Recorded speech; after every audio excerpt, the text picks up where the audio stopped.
যে অপরাধী হয়ে নগদ মেরে আমার না কিছু কম না।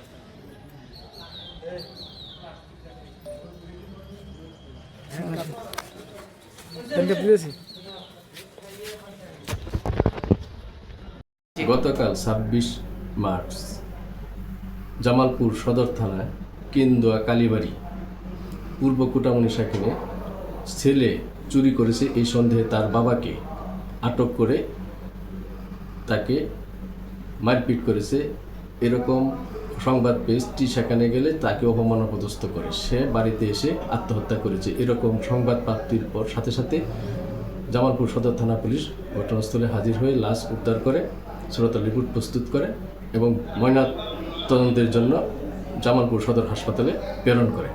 এই ঘটনার সাথে জড়িত সন্দেহে ইতিমধ্যে অভিযান পরিচালনা করে 2 জনকে আটক করা হয়েছে, বাকিদের আটক করার জন্য অভিযান অব্যাহত আছে।